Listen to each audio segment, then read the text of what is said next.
Ohio State and Alabama. Two of the best. They bring nobility, they bring dignity, they bring honor, and they bring excitement. We got an opportunity to maybe write one of the best stories ever in college football history. He got a touchdown. Hurling is Harris. Devontae Smith, here we go. The guy you're going to play against may be the best guy you played against all year. This is a feeling like no other. I'm happy. It really don't matter what we play at, just about the ball.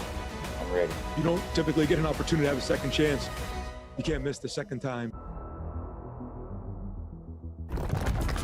We weren't sure if we'd ever get here, but we are here in beautiful Miami.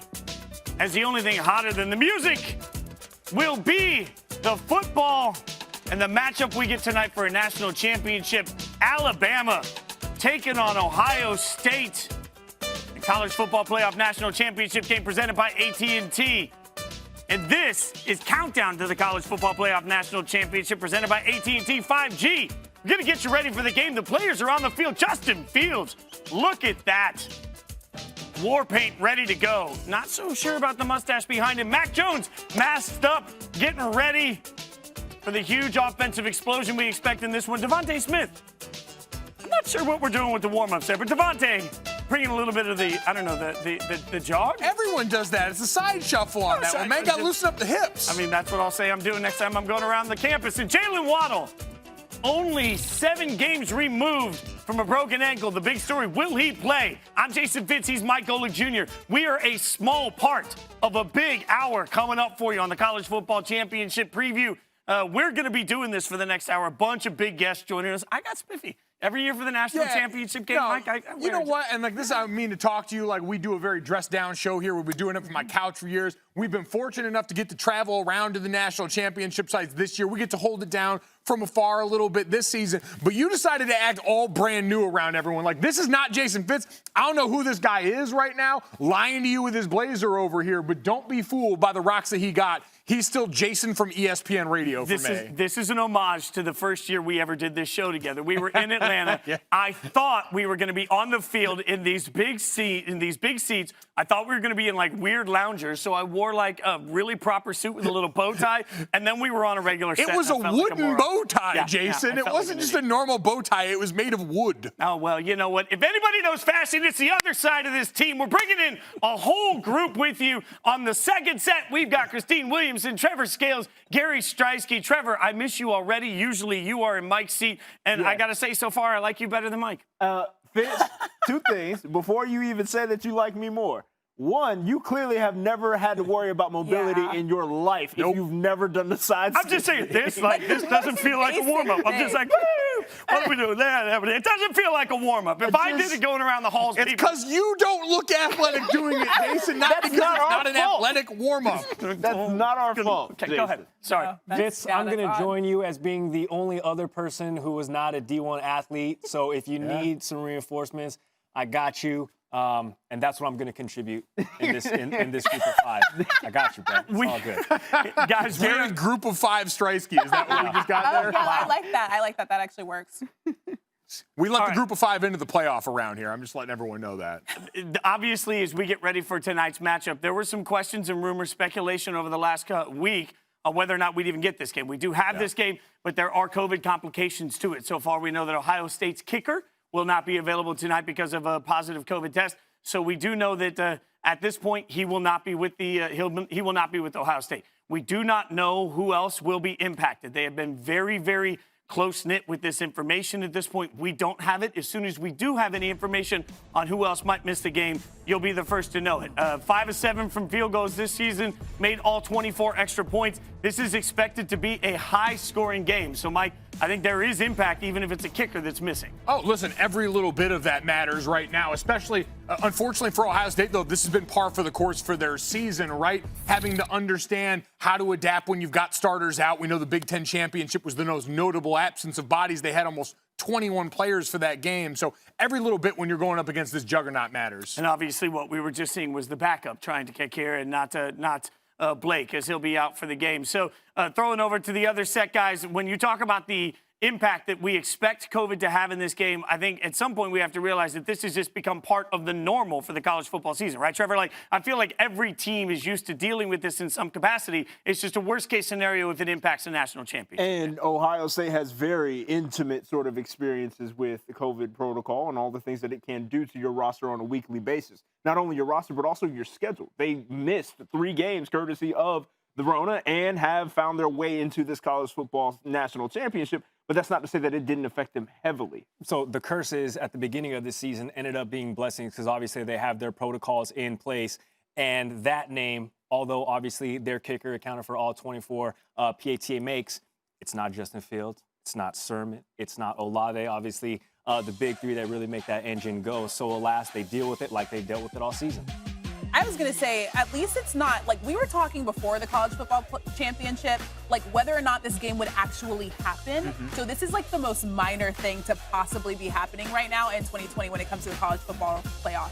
And it's still like to be determined that there is another element that could pop up right before game time because of how hush-hush everybody has been, really in both programs. But Ohio State in particular has kept things under wraps as far as the specifics to who's available and who isn't. A really smart point, Trevor, and part of that comes to the competitive conversation. I mean, no different than Alabama. You see Jalen Waddle right there warming up. We still don't know if Jalen Waddle's going to be playing in this game. So we're excited. You're excited. For the next hour, we're going to get you ready for the game. If you're new to this, you can authenticate. If you're hanging out in the app, you can stay in the app. You can watch the game in the app. If you're watching us on Twitter, we appreciate you hanging out. We're going to get you a bunch of big-name guests from all over the landscape of ESPN and from the landscape of music. Jason Derulo going to join us also throughout the course of the show. So we got a lot to get to. We're excited. You're excited. But mostly the players are pumped for this, too. This is a little what they had to say getting ready for the game.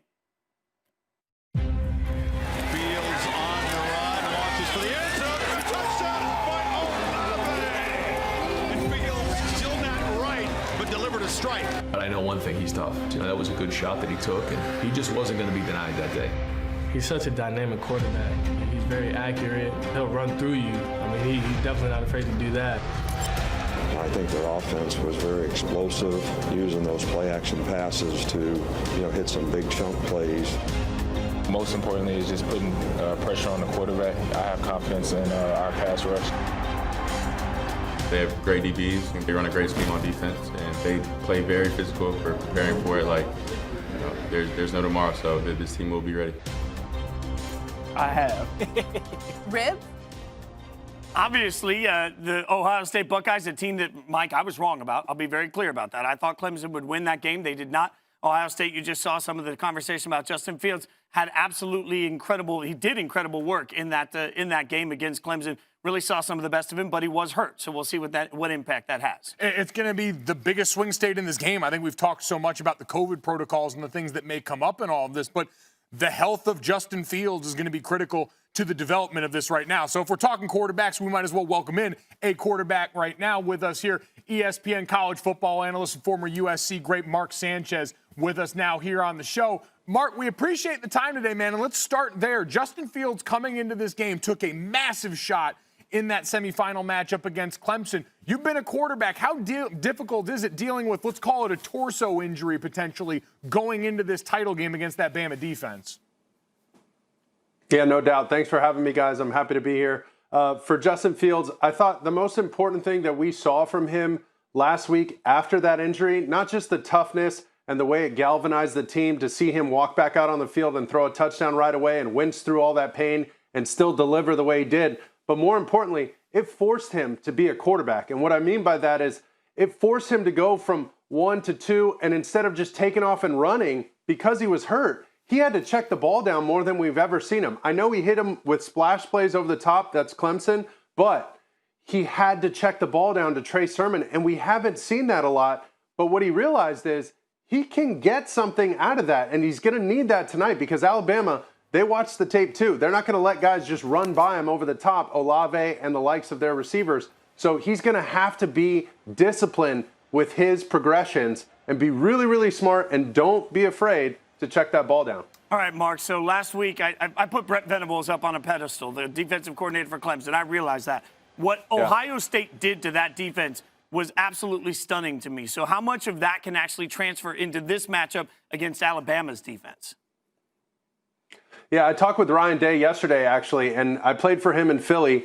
But one of the most important things that I talked to him about, I said, hey, you guys did a lot of muddle huddle, and right before the snap, you guys signaled quickly or sent in the play verbally and then ran up to the line of scrimmage. And he goes, well, yeah, of course. And you heard all the chatter going into that game about maybe certain coaches potentially picking off signals, maybe getting a jump on what play you're going to run, always in the right defense, that kind of thing.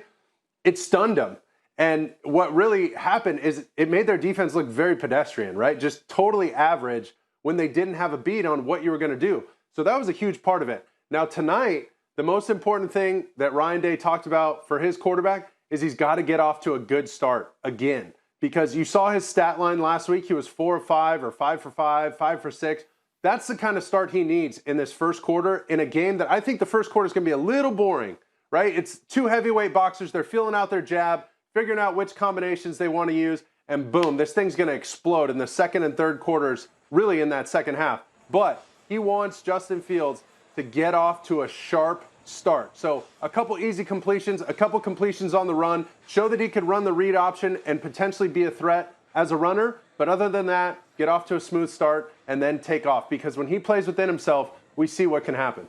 And on the other side, so much of the focus is certainly going to be on what do you do with this Alabama offense? You know Steve Sarkisian so well, their offensive coordinator, who's going to go on to become the head coach at Texas. I'm curious for you, for this Ohio State defense, is there a part of this Alabama offense that you have to target and try and stop out of the triplets that we always talk about, Mac Jones, Najee Harris, and Devontae Smith? Yeah, no doubt. And it's a good point you bring up, but I also got a chance to talk to Sark, too. I played for him at USC. He reminded me right away. He said, hey, don't sleep on these guys at Ohio State. 7 games, they've already forced 18 turnovers on defense. So this defense is no joke at Ohio State. He said, but what you're going to see a lot of is cover 3 and man-to-man. You'll see a little bit of matching 3, but mostly cover 3, 3-deep zone, and man-to-man. And he said the onus is on Mac Jones. He's got to understand that when it's cover 3, it's just like playing the Seattle Seahawks and Pete Carroll.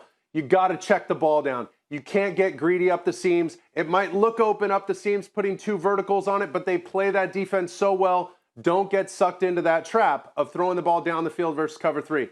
But when you get man-to-man, that's when his antenna's got to go up. His footwork's got to be perfect. They got to win their one-on-one matchups, not just at receiver, but up front to give Mac Jones enough time because it's going to be 5-on-5. They'll rush 5, play man-to-man behind it. That's when he's got to be his very, very best, and he's shown to do that this year. But Sark said Mac's got to have an incredible day deciphering what the defense is and then making them pay when they play man-to-man. Mark, as always, my friend, we appreciate your expertise. Stay safe, stay healthy. Thanks for joining us. Appreciate it, guys. Thanks. I have it from a reliable source that Mark joined us after spending time today on a jet-packed surfboard. So he might be the most interesting man in the world. But if there was somebody that was a little more interesting, I think Christine Williamson could talk to him right now.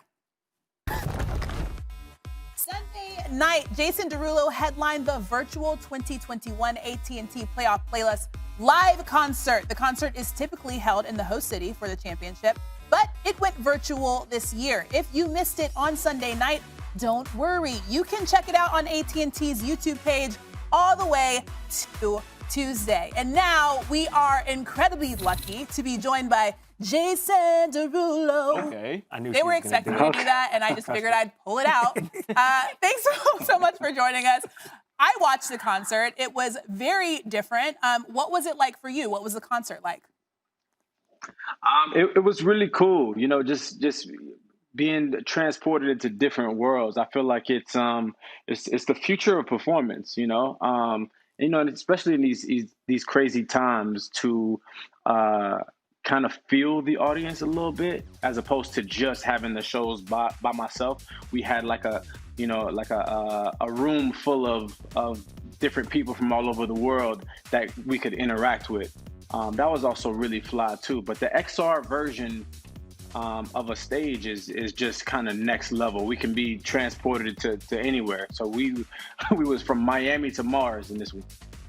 Now, Jason, before we move into the real serious stuff, I need the shoulder routine because popping later. But for now, I recognize that, the big game is going down in your hometown of Miami. Would you happen to be a Canes fan, and how much or how little did you celebrate them going 8-3 this past season? You know what? Definitely a Canes fan from a kid, man. From a very, very early age. You know, I'm a hometown, home team type. So yeah, I mean, of course, it was a huge win. But I mean, you know, we always kind of do our thing. I mean, everybody in Miami, we're kind of born and bred to play football. So that's always been a thing. I mean, as soon as you reach like 5 years old, straight to the Optimist you go. And it's all downhill from there. Right. I heard they chase rabbits out there to speed train and everything down there. Did you get into that to train for football when you play, or if you played younger ball? Yeah, I did play young football. So I mean, it's just a prerequisite. You just got to do it. You know what I'm saying? But I enjoyed it, man. It was like my first introduction to what structure was. You know what I'm saying? So I went from being somebody that sat on the bench to somebody that was like really, really doing it. But yeah, you know, at a young age, you know, I used to always get in trouble for playing football in the street with my shoes off. Because where I'm from, you know, that was just like the thing. You play football in the street. So yeah, it's something that we're born and bred with. Jason, I'm having a hard time not being jealous that God spent way too much time when he was creating you. He gave you athletic skills. He let you know, he's letting you be a good singer, a dancer, and then you take over social media in the TikTok wave. So congratulations to 1 billion likes. I just hit 1 million likes on TikTok, but that's not a big thing because TikTok also taught me that comparing 1 billion to 1 million is basically like comparing the ocean to a cup of water. But what I want to ask you as we watch one of your viral TikToks again with Will Smith, the Fresh Prince, what do you get more of a jolt out of? Making a TikTok that goes crazy creatively, or doing something like you did on the AT&T concert musically? I mean, music is, that's what I was born to do. You know what I'm saying? I mean, I always, you know, music is my bread and butter. You know, my most fun I have is going to the studio, you know, having a night just creating songs. But I love creation in general. You know what I'm saying? So anytime I can build something from nothing, I'm all for it. So whether it's, you know, creating content, whether it's creating music videos, directing my music videos, whether it's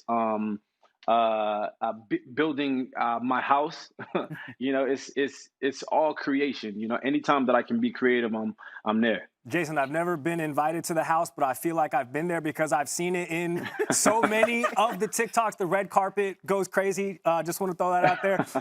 Did you think when you started TikTok not too long ago that it would blow up for you the way it has? You are the 12th most followed. Over 40 million people tune into your channel every day for the content. Did you think it was going to get this big?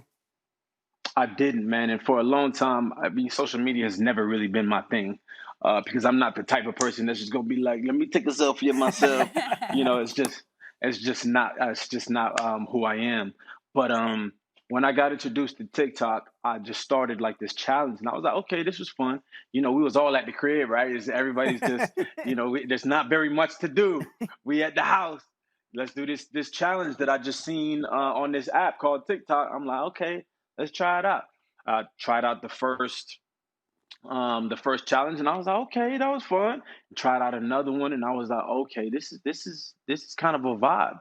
And then I just caught the bug, you know, and just started to create content. And when I figured out that I could post whatever it is that I wanted, and that it was not about you know, what I have and like how rich I am and how, you know, good I look, and it was just about creation, I just thought this app was special. From that perspective, you know, it was just about good content, and it doesn't matter if you, Jason Derulo or Billy from down the street, anybody could go viral tomorrow. And I just love that even playing field, you know, that anybody has an opportunity to be seen. Yeah, you hit the nail on the head. And Jason, this is out of nowhere and a little bit of an ask on my part, because I love TikTok. And it is my actual birthday today. My name is Gary Streisky. Oh, it is It's your not birthday. a cool name. But every time you intro a song, it sounds cool because you hit him with the Jason Derulo. Can you, in your coveted voice, give me a Gary Streisky intro, just so I can throw it on a TikTok and have it all over my socials, please. Gary, happy birthday, my brother, but I'm definitely not singing your name. All right, fair enough. Gary, Big happy birthday to you. Big happy birthday. Oh my gosh, I appreciate it. Gary, you've never asked me to sing your name. You know I can sing. Jason Derulo. Jason Derulo, thanks so much for joining us. Also, by the way, I went to University of Miami, so I love the fact that you're a Canes fan. I was going to drop that in there, and it's absolutely necessary. So thanks so much for joining us today. Oh, thank you for having me, guys. It was a lot of fun. Jason Derulo. Nice. All right, Fitz, what we got coming up next? Thank God. Oh, that's called getting dunked on there, Gary. That was beautiful. You're watching Countdown to the College Football Playoff National Championship presented by AT&T 5G. Got some players here to keep an eye on. Mac Jones obviously getting ready for the game.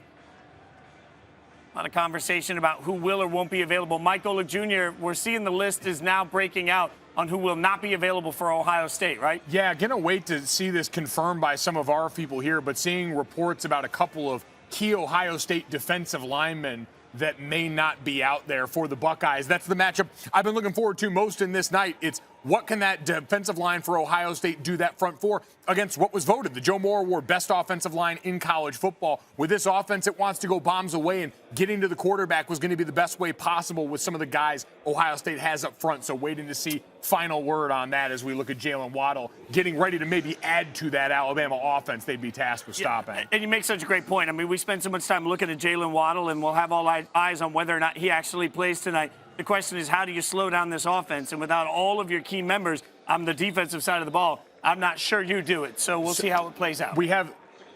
Let's keep the star power going. My always and forever QB1 joins us now, the great Greg McElroy. Greg, thanks for the time, man. We appreciate you hanging out with us. Obviously, tonight there's a shot. QB1, really. Yeah. I'm shocked with the lineup of quarterbacks that we have here on the set in Miami. Mm-hmm. I'm QB1. Well, I'm shocked and very appreciative of that. That's because you're with us right now, Greg. Let's be honest. I will immediately shift course the next time we talk to another quarterback. Let's be real. All right, so there's a shot that Jalen Waddle plays in this game tonight. So if that were to happen, what do you think we can expect from him? It's going to matter to the individual. I mean, everyone heals a little differently. On a level of you to Terrell Owens, which I think are opposite ends of the spectrum as far as the freak show level is concerned. Wow. T.O. played 49 days removed from breaking his ankle. And right now, Jalen Waddle's 79 days removed from having broken his ankle against Tennessee on October 24th. So it just depends on the guy. I mean, some guys heal a little better than others, and some guys have better flexibility than others. And talking to Nick Saban this week and talking to people that know the situation better than I do, they said it's all about what Jalen's comfortable with. If he's comfortable going out there at less than 100%, then by all means he's cleared. But if he doesn't feel like he can be as explosive coming off that right leg, then are they really in a situation where an 85% Jalen Waddle is still better than 100% John Mechie or Slade Bolden? Probably not. Not with the way Bama's recruited. So I expect them to go. It's just a matter of how much and what the impact might be. So when it comes to said impact, what kind of timing issues could he and his quarterback and Mac Jones run into? Those are real. I mean, because if for whatever reason he's maybe a little limited in practice or maybe he's just a little bit guarded in practice, well, you guys know, I mean, when you tee it up between the white lines on a national championship setting, the adrenaline's pumping just a little harder, you know? So you're probably going to feel a little less pain. And he might be just a little bit faster than he was in practice. So I would trust, though, with Mac Jones. They've thrown so many passes to each other over the years, dating back. They came in together. Or they didn't come in together, but he's been there the entire time. And Waddle spent a lot of time on the second string and honestly the scout team, too, early in his career. Even though he played, he was never the refined route runner to really break in. He was more a situational piece. Hey, get him the ball. Let's see what he does with it. So he's actually had more reps with Mac Jones than anybody, including Devontae Smith, who spent most of his time the last few years working with both Jalen Hurts and with Tua Tagovailoa. So Mac Jones and Jalen Waddle, very familiar with each other, but obviously this is a different Jalen. It's an injured Jalen that's coming back from an injury. So This is not a Jalen that Mac is as familiar with, but I can't imagine it's going to have a massive impact, no. You mentioned Mac Jones. For anybody that's just catching up on these two teams and watching two epic quarterbacks, give me a little bit of a comparison and contrast between Fields and Mac Jones. Well, they're very different players. Fields relies a lot on athleticism, is a very gifted thrower, big arm, and is probably not as polished as Mac Jones, but has raw horsepower and a ceiling that's as high as probably anybody in college football. I mean, Justin Fields, I guess physically, people have compared him to Cam Newton, but the guy I see is Josh Allen with the Buffalo Bills, a guy that can run around, that can extend plays, but also has a huge arm. And there were questions about Josh Allen coming out of Wyoming a couple years ago. That's why he was drafted a little lower in the top 10 than some of the guys that were considered in front of him, but he very well might be the very best guy of the bunch. And if you look at the way he moves and how big that arm is, I mean, he can flick his wrist and the ball flies 40 or 50 yards. Fields has that same similar type of arm talent, but he's just needs to come to the forefront more often. It did against Clemson, and if it does tonight, then Ohio State has a great chance. Mac is just the consummate overachiever. He is a really, really hard worker, a tremendous competitor. And as far as his transition to the NFL, he reminds me a little bit, and it's a tough sell, but just hang with me for a second. He reminds me of when Nick Foles was hot. You know, remember when Nick Foles was like the hottest thing going in Philly? And, you know, he was like, oh, this guy can walk on. He's got a statue outside the stadium. He's like playoff version of Nick Foles. That's kind of who Mac Jones is right now. He believes he can make every throw. He knows where to go with the football. He's very accurate when he throws the football. So that's who I would compare him to, even though some people would say, well, you know, Nick Foles got benched like 3 different times in Philly, in Jacksonville, and now in Chicago. So is that really a positive? Well, it is, considering he's got a Super Bowl MVP on his mantle. We saw from Justin Fields that, like, he took that shot to the ribs and was still ready to ball the very next play. But those ribs may be a problem in this national championship tilt. We know that you played back in 2009 with a couple broken ribs yourself. How does that affect the quarterback mechanics? Why you got to bring that up? I'm sorry. My ribs still I know hurt it was a thinking painful about memory. that. I'm sorry. I mean, for real. Golly, man. I mean, I finally forgot what that was like just last year. The statute of limitations of me saying too soon, you can't do it anymore. It's been 10 years. I got to get past it. But when I look at it, man, it's going to affect him on game day. Sure, you might be a little limited. You might be a little tight. And you might be a little bit more naturally guarded trying to protect those ribs when you run the football. And you don't want to expose yourself to unnecessary contact. So maybe he'll be a little more conservative when it comes to those zone reads. If that end crashes hard, will he be as willing to pull it? I think those are all questions that need to be asked. But where I felt it had the biggest effect on me was in practice. And granted, it was a different era. It was back in the day. Kids back in the day, we had this thing called the BCS, and we went 5 weeks. Golick Jr. can talk about this too. We went 5 weeks without playing games. It was like an eternity. Now, he's only had to go 10 days. So the rhythm and the timing of the passing game, it won't be as impacted negatively as it was for us when we teed it up 37 days after I broke my rib. So it's kind of a challenge, obviously, for Ohio State. It's going to be something they're going to have to watch close in warm-ups, but also something that you can help alleviate the pain and the pain management with a shot or an injection before the game. All right, Greg, one thing we all know is that nobody does it better, but we can all agree Jesse Palmer's prettier than you are. I mean, but you're better. You're just Palmer's prettier. Shot on the way out? Well, I mean, my mom told me that real beauty's on the inside, Fitz. I would assume that you've been told the same thing by many people. Oh, that's why I love you. You're the best, my friend. Have a great call. Thanks for joining us on the game. Appreciate it. Thanks, fellas. See y'all. Me and Smitty's main goals is just to come in and be leaders. He makes me a lot better. Whatever he sees, we roll with it.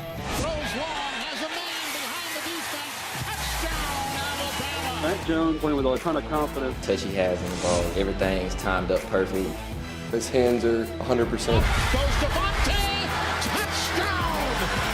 We got to keep our eye on the main prize. Ultimately, I'm here to win a championship. All right, you guys are watching Countdown to the College Football Playoff National Championship presented by AT&T 5G. Devontae Smith, a baller. That's why he won the Heisman, getting ready for the national championship. A guy that hasn't won the Heisman is somebody that Justin Fields beat last time they played. Trevor Lawrence, he came in third. Would have stunned many at the start of the season, but he does join a lot of guys that were pretty good that did not win the Heisman. Let's take a look at some of the best recent quarterbacks not to win the Heisman. This is my quarterback, 1997, Peyton Manning. He finished second to Charles Woodson, but ahead of Ryan Leaf and Randy Moss in maybe the most star-studded Heisman of all time. The force line. Just very, very casual, very casual. How about in 2005? Remember this guy?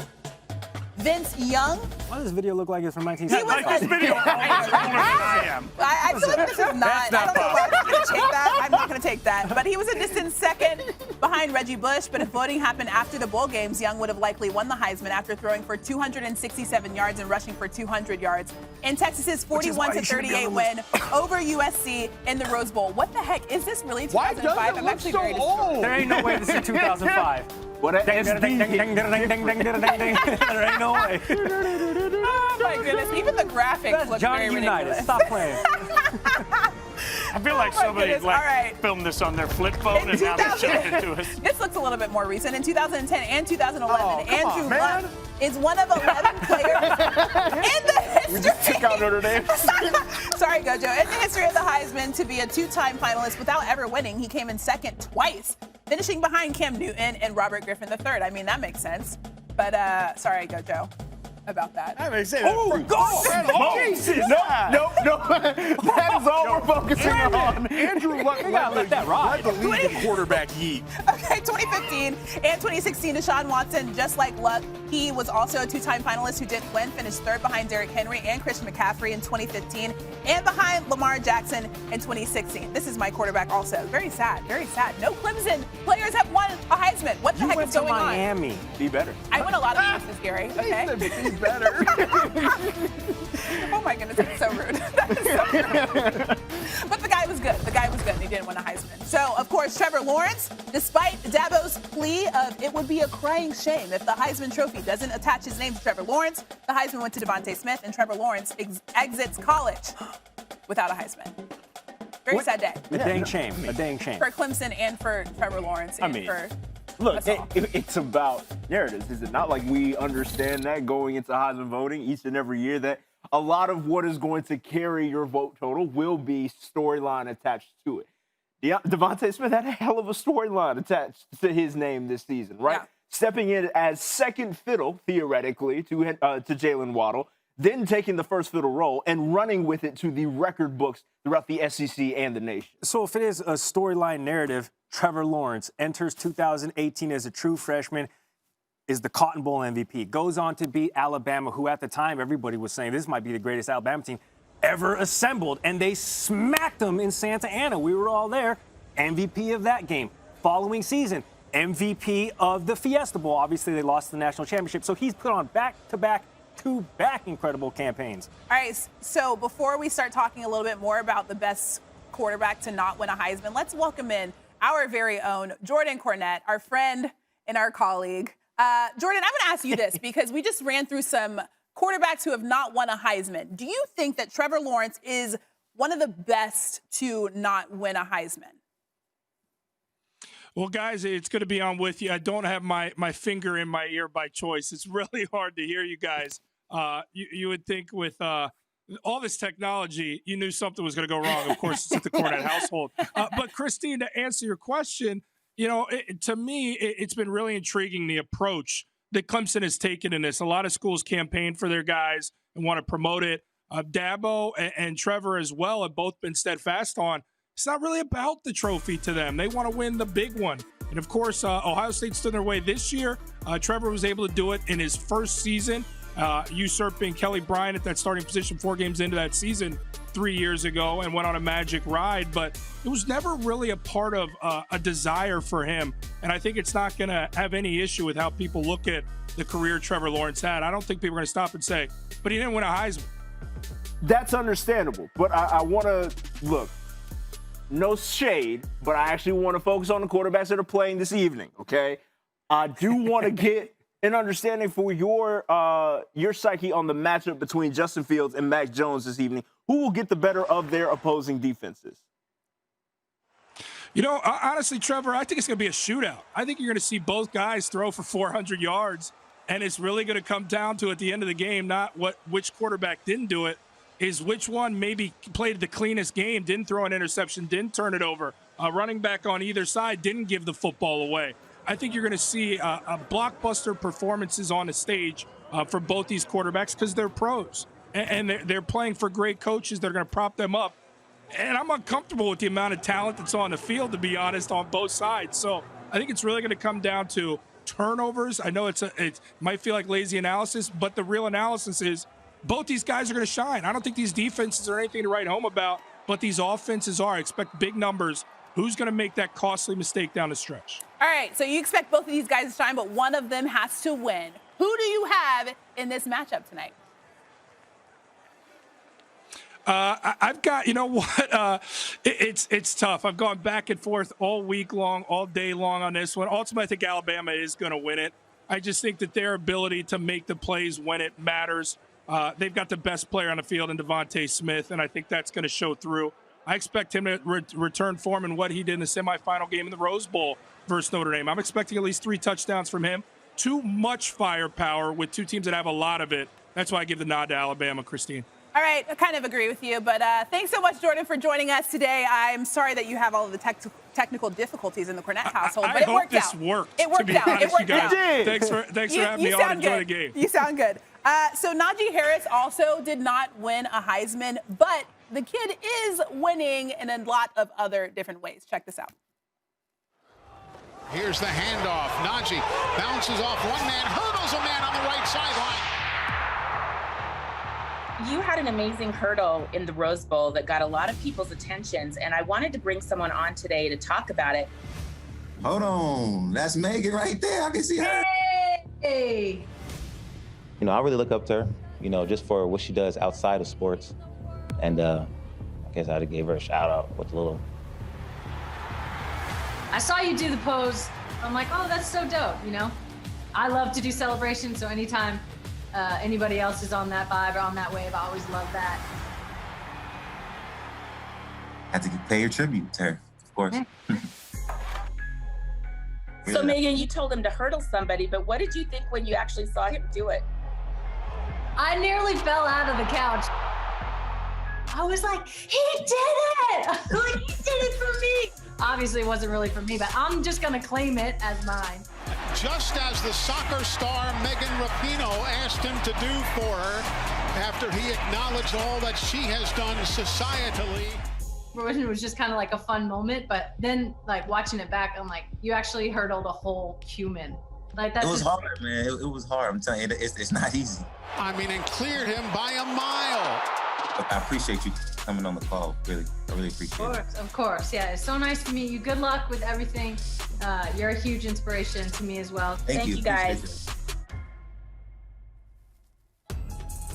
You're watching Countdown to the College Football Playoff National Championship presented by AT&T 5G as we get you ready for Alabama taking on Ohio State. You see Najie Harris right there getting ready for tonight's game. This will be a battle as much as we talk about quarterbacks, where running backs will be a huge part of the conversation as well. So it will be interesting to see Najie Harris and Trey Sermon, 2 of the best in the country. Mike Golick Jr., I'm Jason Fitz. You've got that look, Mike. Man, well, you see those guys warming up right there, and obviously big-time names, guys that we expect to be out there on the field right now. But seeing all over Twitter that Alabama center Landon Dickerson is in full pads warming up in this game. Tore his ACL in the SEC championship game. Doesn't sound like he's actually going to play tonight, but it seems to be some sort of show of unity that he's out there bulldogging it in warmups with Mac Jones, Devontae Smith, and the rest of these guys that are actually getting ready to play. What an absolute warrior guy they're sorely going to miss in the middle of that line. Well, who's playing and who's not playing is a huge statement in this game. So let's talk to Heather Dinich right now, ESPN college football reporter. Heather, as always, we appreciate your time. Thanks so much for joining us. The big news tonight already that we've gotten leading up to the game is the unavailability of 13 players from Ohio State. How close was this game to not happening tonight? Well, look, it was a conversation, sources said, did happen, but immediately following that doubt was emphatic, resounding comments from CFP Executive Director Bill Hancock, as well as Ryan Day, saying we're going to play this game. And it very quickly turned from a question to Ohio State and the CFP saying this game is going to be played on Monday night. And here we are. But I will tell you that I was checking Ohio State's Twitter feed to look for them, actually video of them getting off the plane in Miami. So it happened. They're here, and thank goodness I hope we get a good one tonight. They are here. We have confirmed we see them all on the field, so this game is going to take place. But, Heather, so much of the conversation leading up to this game has been about who wasn't here, who wasn't involved in the college football playoff process, and expansion has been talked about so much. At this point, with all the conversation we've heard, what would it actually take for Bill Hancock and the rest of the playoff committee to actually go through with expansion now? Well, it starts with the 10 FBS commissioners and Notre Dame athletic director Jack Swarbrick. That's basically the ground level. They have to get together in person. As Swarbrick told me, this is not a Zoom call conversation, so they need to be able to talk in person and take a deep dive on it. But it goes well beyond that. So once the commissioners make a decision as to how they would want to proceed forward, there are university presidents and chancellors who are above them. 10 FBS chancellors, right, and presidents. So they would take a recommendation from the commissioners, whatever it would be, very seriously. But then you also have the bowl partners, the TV partners, all of those people involved, and that's a lot. So it is far more than just a few people saying this is what we want to do. There has to be a lot of buy-in to it. So, Heather, let's say that a magic genie appears and suddenly we find a way to make everybody in college football play together nicely. And they all decide, yes, we want expansion. We're only in year 7 of a 12-year deal. How quickly, if everybody decided they wanted expansion, could it actually become part of the reality? Well, you know, I talked to Mountain West Commissioner Craig Thompson, and he said that he believes that expansion is inevitable. Mike Oresco from the American Athletic Conference also told me the same thing. As you mentioned, 5 years left on the contract.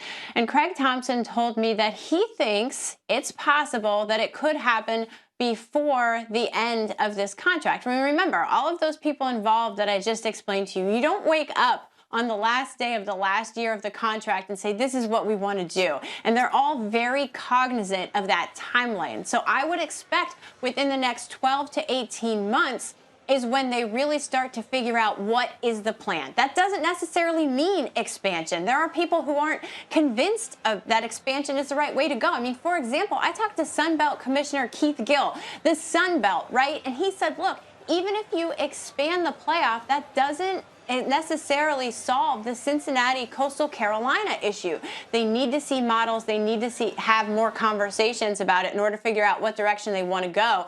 But I would expect them to at least figure out what the plan is within the next 12 to 18 months. And to answer your question, so then you could be looking at least, 2 years maybe for it to actually go into place, if not more. But it would take almost, if not definitely, unanimous agreement amongst those commissioners because they want everyone to buy into whatever plan it might be. Heather, as always, you do spectacular work, my friend. Thank you for joining us. We appreciate it. Stay safe. Happy New Year.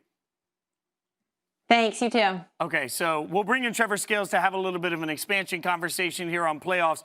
Quickly before we do that, Mike, you've got the list here for everybody that hasn't been given the update. 13 players from Ohio State unavailable. We want to make sure everybody knows what the latest is. Yeah, and including some pretty big names in all this one. Defensive tackle Tommy Tagai and defensive end Tyreek Smith right now. Tagai, 87.5 Pro Football Focus grade, was a big-time factor in their semifinal win over Clemson. So going up against an Alabama offensive line that's so lauded, they were going to need all this firepower. So big development there for, 2 of the 4 starters on the Ohio State defensive line going into this matchup now unavailable. A huge point there. 2 of the 4 starters, and we've been asking all week how you shut down this Alabama offense. Well, not being able to get after the quarterback, it was already going to be difficult. This makes it even more difficult. So let's bring Trevor in and talk a little bit about the losses, my friend. Trevor, When you hear that, I mean, what does this mean for Ohio State? Yeah, I think it's, to your point, the demise that leads to them losing this game, because their hope was to get Mac Jones rattled. Without your 2 starting defensive linemen, that becomes a much larger task. Now, I understand that they rotate guys through quite a bit, as a matter of fact. They created 17 pressures with 7 different guys in their last tilt. But notwithstanding, you lose 2 of those jokers, your rotation shortens up quite a bit. Those guys are a little bit more gassed. And if you can sustain any level of pressure, great. But it's going to be difficult to do so if Alabama continues to get the opportunities that they typically do. And I'll go back to Mike here with a little bit of expertise. And as much as I like to tease Mike, we are talking to a former offensive lineman that played it at the highest level in college, Mike. And at some point, we talk so much about skill position players, but this comes down to line play, like every other game. Alabama now has a massive, they already had an advantage. Now they have a massive advantage on the line. It is. And the center of that offensive line for Alabama that, again, won the Joe Moore Award, that was led by Landon Dickerson in the middle, the Remington Award that goes to the best center in the country. Landon's out for this game. Chris Owens got the start against Notre Dame in the Sugar Bowl in that matchup. But that was still a spot that Ohio State thought they were going to have an advantage. And Tommy Tagai, their defensive tackle, was a big part of that. That was a matchup they won overwhelmingly against Clemson. This was already a marked step up in talent that they were going against in this Alabama offensive line. You were going to need every bit in all this, especially in the middle. So very curious now. I know we talked before to Mark Sanchez about the things you can do defensively if you're Ohio State. I wonder how much more creative they'll get. I know Tyreek Smith, only 1 sack on the year, not insane production, but he was lights out against Clemson. I thought he jumped off the screen, and now going to be without a playmaker against a group they need him against. And I'm really interested to see what it means on the D-line against Najee Harris particularly. All right, we'll continue the conversation going on, but in the meantime, we're in Bristol. Some of our buddies are hanging out in Miami. Matt, Jesse, Joey, everybody. Matt Perry's down there. Matt, how's it going in Miami? Jason Fitz, thank you. South Beach, South Florida, one of the great sunny destinations to escape in our country. And it is certainly one of the great places for Alabama and Ohio State to be tonight. College Football National Championship game presented by AT&T. Jess Palmer, Joey Galloway, Matt Perry alongside. Looking forward to what we hope is a shootout between these two teams. We saw high-scoring offenses throughout the year, especially in the college football playoff with Ohio State. Jesse, when you look at this game in particular, when you look at the Alabama offense, their head offensive coordinator Steve Sarkisian, now the head coach at Texas, what does he do so well for the Tide? Well, he makes great use of his playmakers. And I think we talk about this Alabama offense so much and all the skill they have at quarterback, running back, receiver, etc. But I think when you combine that with one of the best offensive minds in the game in Steve Sarkisian, a creative play caller who uses motion as well as anybody I've seen on film this year, and he uses it for a variety of reasons. You can create access for your receivers, you can dictate coverages, and you can also really stress the defense's focus and eye discipline. I think you saw all of that in their semifinal win against Notre Dame. On this play, 3rd and 1, Devontae Smith in the slot going in motion. It's a zone defense. Nobody's following him. They're going to throw a quick screen to him. He's got 2 blockers out in front. Because it's not man-to-man, the closest defender is 12 yards away. That's just too much access, and it's an explosive play for Alabama in this offense. You can also dictate coverage. Here's an empty set. Notre Dame counters with a too-high zone look. Now you shift 2 tight ends and Najee Harris back into the backfield. Now Notre Dame changes their defense completely to a press man coverage. You've got a loaded box, 8 guys there, nobody in the middle of the field.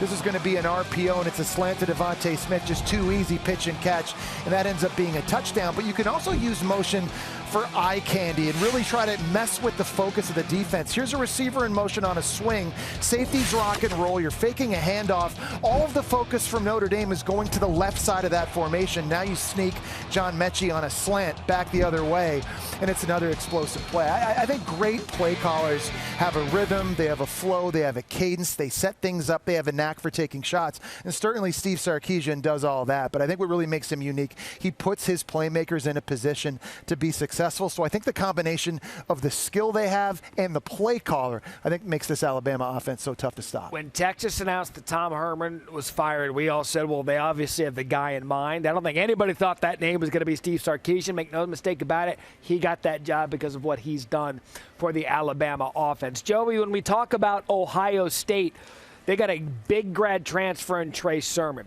Started the season off a little bit slow, but over the last few games has really come on. How valuable is he to Ohio State's championship effort? Yeah, and the way he's played has completely changed this offense. Early on, it was Justin Fields and how well he played depending upon if they had a chance to win football games. And then in the Big Ten championship game against Northwestern, they were having trouble throwing the football, and Trey Sermon completely took that game over, rushing for 330-some yards and making this offense different.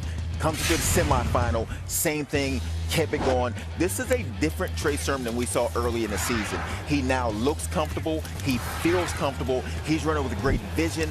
His cuts are different.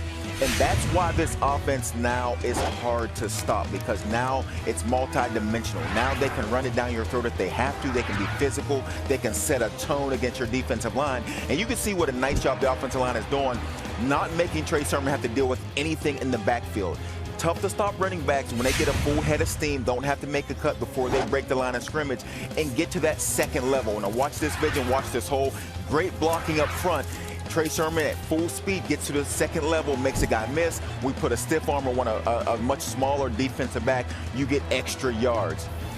What he's been able to do in these past two games now makes this team a team that can score points with Alabama. Alabama all season long has been the best team in the country, and we were wondering who could stay with them. With what Ohio State did against Clemson, we now have that team that we believe can stay with Alabama and challenge them for a national championship. Also makes you wonder what if for Oklahoma had Sermon stayed with the Sooners. This is a Twitter show. We can get a little weird. Quick prediction. Bama today. Wow. I'm going to Ohio State. I think that now they're playing a lot of confidence. They're ready for it. He's so thrown off how quick he was. Ohio State, Alabama, that splits the set. I like it. Speaking of the split sets, our friends Jason Fitz, Mike Golick Jr. just hanging out on social media. Matt Perry, you can get as weird as you want on Twitter shows. I'm just saying. And Jesse Palmer is staggeringly good looking. So is Hard Rock. I mean, it's not fair for somebody to have that level of good looks. Speaking of good looks, it's a good look in that stadium as we are only minutes away from the national championship game. You see the countdown there, 8 minutes, 25 seconds. We're getting ready.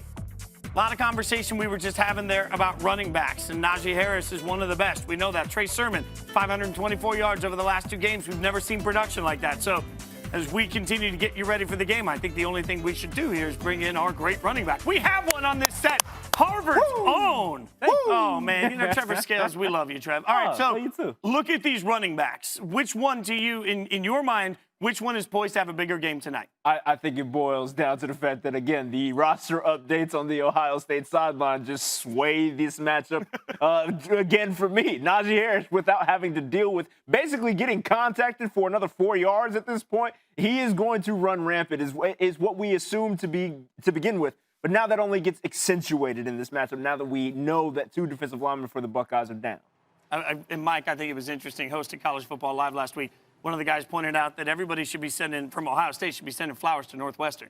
Because Northwestern was the one that came in and said, nope, you are not going to pass the ball on us. And suddenly Ohio State's like, all right, then we'll hand off to that guy, Trey Sermon. It turned out to be an enlightening choice. Like I said, you saw talking to Najee Harris on the field before Ohio State assistant coach Tony Alford, who was the running back coach at Notre Dame when I was there, knows a thing or two about coaching great backs. And he had to be smiling wide when they finally decided to hand that thing off to Trey Sermon in that game. What I'll say this is, Trey Sermon and that Ohio State offense, very clearly a hammer situation, right? They're going to go right at you, try and bludgeon with him in that running attack. What Najee does that's so impressive, 36 catches on this year, but really his time in college football has been defined in my mind by the silkiest set of hands on a running back in college football. You can throw back shoulder fades off a wheel to a running back and it be something that you have to account for as a defense. He's unbelievable. Not to mention the durability factor that we always are concerned with when it comes to running backs. This brother has so much tread on the tires because of how that offense has just exploded into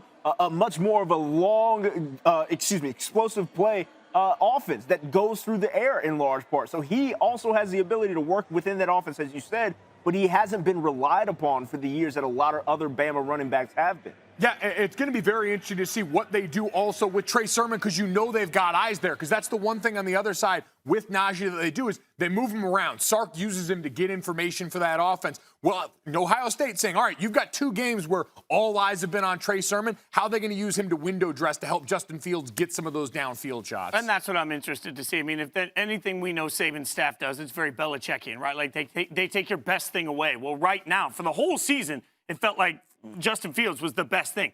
Now it is not. That is absolutely Trey Sermon. So they're going to take Trey Sermon away, and they're going to try and force Justin Fields, limited by his injury, whatever that may be, to turn around and have a big game. That's a much different scenario for Ohio State. I think that's going to present some difficulty. It's huge. In Ohio State, we saw in that Clemson game, even before Justin Fields got hit really hard in that game, a lot of move the pocket stuff. And we're going to see they took advantage of Ohio State's ability to go ahead and stretch that run. Can they do it again this time? Oh, so fourth wall. He said lay out. I laid out. I'm supposed to know. All right, we're gonna have some prop bet fun. Let's get a little bit of prop bet action going. Welcome to the Las Vegas Strip. He's Tyler Fulgham. I'm Joe Fortenbaugh, and tonight is the College Football National Championship game between Alabama and Ohio State. We'll pick the winner in just a second. Okay. But first, let's take a look at the props market. Yeah, I like Najee Harris, the running back from Alabama, who is obviously a freak show. Remember the hurdle that he had in the college football playoff semifinal? His rushing prop is 110.5 yards. I'm going to go over that, brother Joe. His last 3 stat lines in the 3 most important games Bama has played this year: at LSU, 21 for 145. The SEC title game against Florida, 31 for $178. And then, of course, Notre Dame in the college football semis, 12 rushes for 125. In games that matter, Saban leans on Harris. And there might be some COVID issues with Ohio State that we just don't know about that we can bank on, so to speak. So I'll go with the known commodity. Harris is a beast. I'm going to outthink the room. Give me Justin Fields over 299.5 passing yards combined with Devontae Smith over 99.5 receiving yards. A $100 wager pays 130 and profit. Fields has gone over 300 yards in 4 of his last 6 games. I think he's going to be in chase mode tonight. Smith has been over 99.5 receiving yards in 8 of 10 games. You know Bama's going to get him the ball. Now, tonight, the game. Alabama laying 9, total of 75. Which direction you going? It's such a big number, but Bama's been a buzzsaw all year long. They potentially get Jalen Waddle back. We shall see if he is in the lineup. That, of course, makes me feel better about them doing what LSU did last year, leaning on a historically great offense, just run through the rest of college football. I don't have the patience you have. I'm going to lay Alabama minus 5.5 in the first half. They rank second in college football in first half scoring. They have outscored their 12 opponents by 19 points in the first half. I think they jump all over Ohio State early. Bama minus 5.5, first half wager. That's it for us from Vegas. If you need us moving forward, we'll be down on the roulette table. All right, so Vegas has Alabama. All right, now that we know that Ohio State is missing 13 guys, I mean, they were already at a disadvantage going into this matchup. Trevor, I'll start with you. Who do you have in this one? Oh, it's Bama. Yeah, I don't think there is much more that needs to be said, given how overwhelming their offense is in every single facet. You couple that with the limited starters, Bama in a solid effort. That's sad. All right, what do you got here? Yeah, I mean, I feel that, and I'm just going to essentially regurgitate that. Alabama being a 9-point favorite, and then all of a sudden 10 to 15% of Ohio State's roster is now not eligible. Everybody should be putting their life savings on Alabama. Okay. Their life savings. Here you go. That would be a little. You didn't have to What take it happened that last far. week? You won 2 out of 3. What? You know you won 2 out of 3. Anyway, give me Alabama. I mean, just give me Alabama, obviously. Okay, I'm going to take Ohio State, and here's why. Nobody else is taking Ohio State. Nobody else is taking Ohio State. And you know what, Trevor? We were talking about this on our show last Friday. I like the storyline of Ohio State. I feel like there's been a lot of drama, and obviously they're clearly not going to win this game, but I'm just going to take them in this game. Wait, hold on. Did you just hedge your own pick? There's a small chance. That is the best hedge ever, because if Christine's right, then she says, oh, I took Ohio State. And if she's wrong, then she's like, well, I told you. Exactly. They would never win. What is this? That's how you do it. That's how you do it. That's not how any of this works. Gojo, how do you feel about this one? I appreciate her saving us in case they put the graphic up there of all picking Alabama in this one. So we've got Ohio State cut down in there. I'm going Bama. I'll even give you a score. I'm going 42-31. I think late cover in this one. I think it could be closer than we expect for a while during this game based on the way Ohio State's trended. But Alabama pulls away. They cover in this one, and Nick Saban gets to put another banner up there and continue to cement an unbelievable legacy. I'm sorry, Mike. I said Clemson was going to whoop up on Ohio State, and boy, was I wrong. Hell yeah, brother. I was Rather right there than with getting you. smart, I'm just going to double down. Like, it's that whole blackjack or roulette strategy. You just keep doubling down.